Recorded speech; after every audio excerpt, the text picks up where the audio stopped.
막히는 출근길 뉴스엔 급행 열차를 타라. 헬마 뉴스.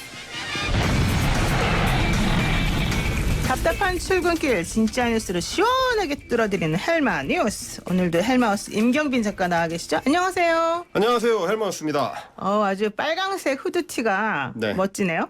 어제가 크리스마스였기 때문에 제가 이제 산타가 된 기분으로다가 크리스마스 컨셉으로 지금 예. 그렇게 입으신 거군요. 자, 오늘 첫 번째 소식은 뭡니까?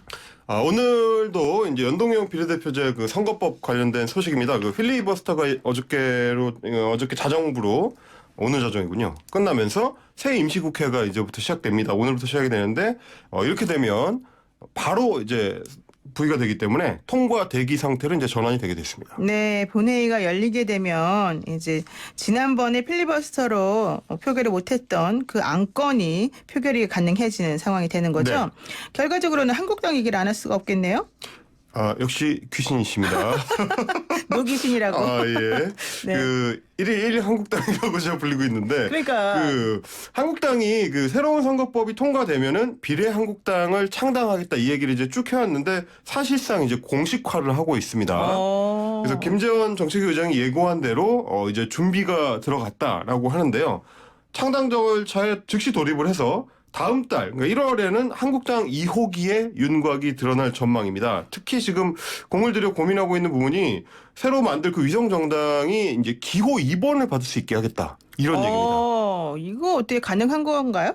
그러니까 이제 비례 투표 용지에서 2번을 받게 하겠다는 건데요. 그렇죠. 방법은 있습니다. 일단 이제 한국당이 지금 2당이니까 그 의석수 기준으로 했을 때 투표 용지의 지역구에는 2번으로 이제 들어가게 되고요. 네. 대신에 한국당은 비례대표 후보를 아예 안 내면 됩니다.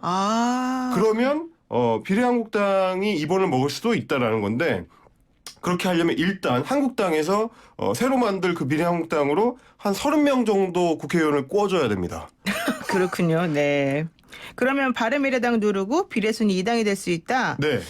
근데 한번 말하면 지킨다 이런 각오일 것 같긴 한데 문제는 누가 그쪽으로 가느냐 이거 네. 아니겠습니까? 그러니까 이제 바깥 살림을 차렸는데 글로 사람을 보내야 되긴 하니까 네. 그러려면 이제 아무래도 이야기가 지금 후보로 거론되는 의원들을 보니까 썩 표정이 좋지는 않더라고요. 그래서 이게 파견 근무 형식인 거 아니에요? 말하자면? 그렇죠. 네. 원래 이제 대기업 본사에서 근무를 하고 있었는데 협력사 내지는 계열사에 이제 가라. 미래가 이제 이렇게 확정되지 않은 정당이니까 아무래도 조금 마음이 좀 편하지는 않을 텐데. 네, 지금 거론되는 인물들이 누구예요?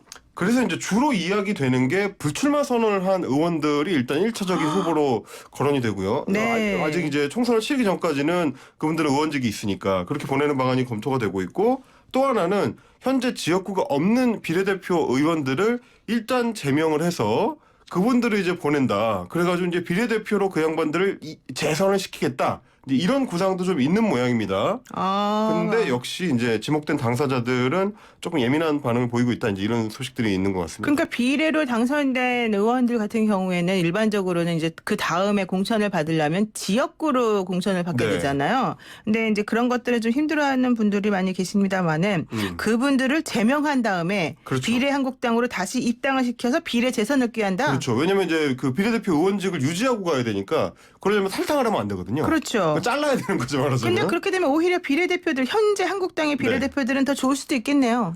어떻게 보면은 의원직을 어느 정도 확보한 상태로 갈 수 그렇죠. 있으니까 이게 뭐 가능한 방안일 수도 있겠다. 이제 이런 얘기들이 있습니다. 그러니까 한국당에서는 비례한국당이 사실은 상당히 바람을 일으킬 수 있다라고 보는 입장이기 때문에 뭐 20석까지도 가능하다 뭐 이런 얘기를 그렇죠. 하니까요. 오히려 가능하다는 얘기인데 그러면서 또 한편으로는 민주당도 이런 전략을 꾀할 수 있는 거 아니냐 이런 대책을 논의하더라 뭐 이런 얘기도 나왔어요. 어제 이제 김재원 정책위 의장이 이제 민주당 내부 문건이라면서 공개를 한 내용이 있는데 사실은 뭐 어떤 수준의 보고서인지는 뭐 명확하지는 않습니다.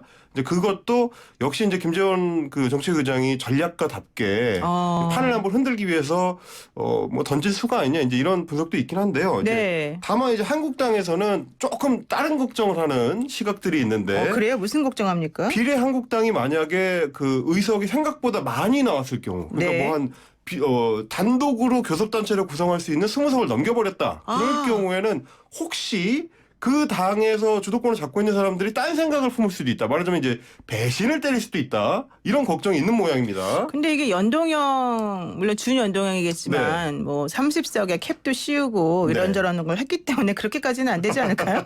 너무 앞서 나가는 것 같은데 근데 이제 문제는 네. 하여튼 뭐 12서너 석만 돼도 사실은 어떻게 이제 합종 연행을 하느냐에 따라서 뭐 구성이 뭐 불가능한 건 아니니까요. 아, 그러네요. 네, 그러다 보니까 아무래도 조금 좀 그립을 쥐어야 되는 거 아니냐. 한국당에서 좀 더 안전장치를 둬야 되는 거 아니냐.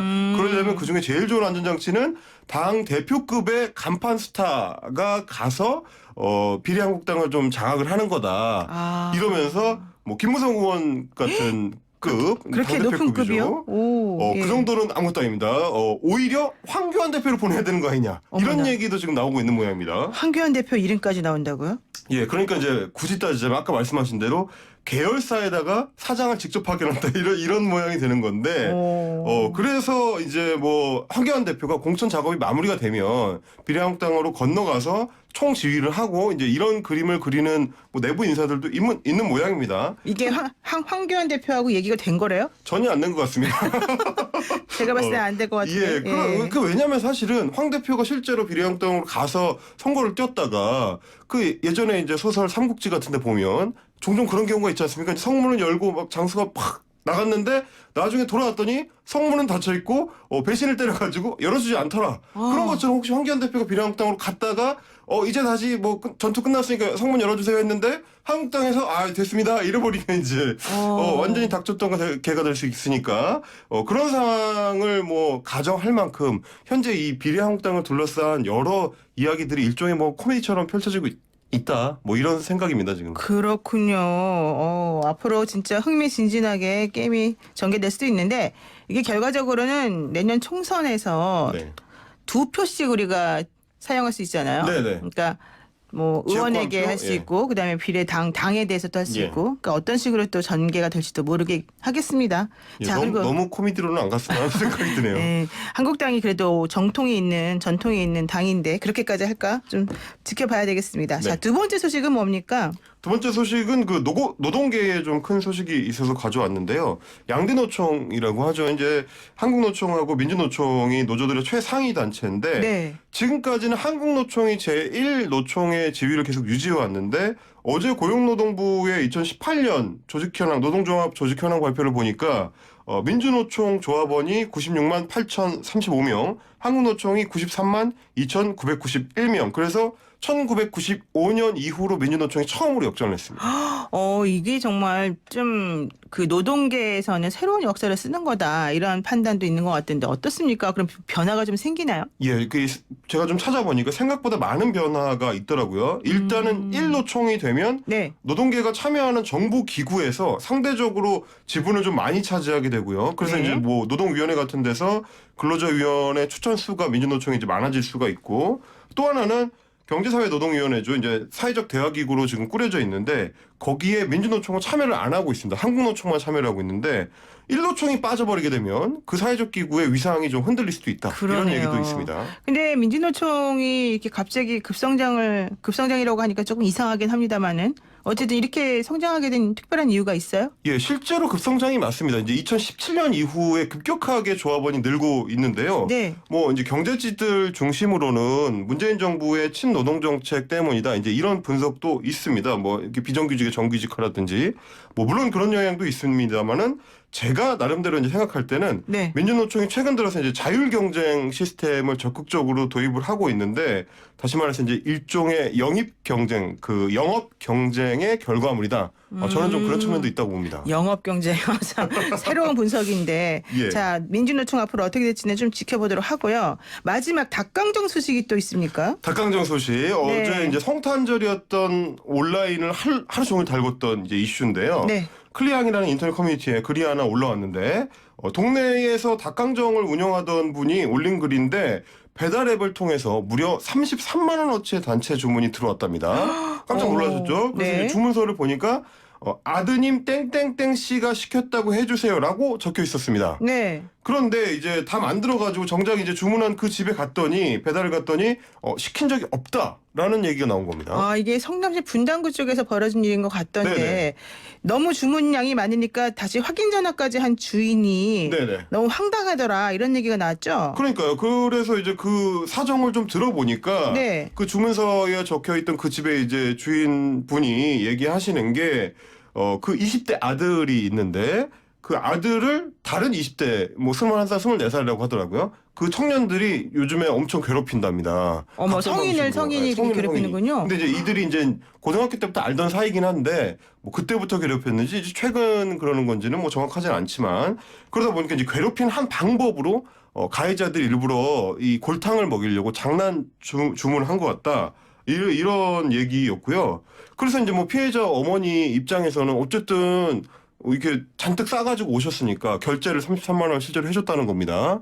근데 이제 주인이 집에 사장이 이제 복귀를 하셔가지고 닭강정집 복귀를 해서 생각해 보니까 좀 너무한 것 같다. 그렇죠. 그래서 그 주고 왔던 닭강정 3상자 분량을 제외하고는 이제 결제 취소를 했었다고 합니다. 그러니까 그 피해자의 어머니가 내가 또 선량한 이 선의의 피해자인 닭강정 주인을 예, 그렇죠.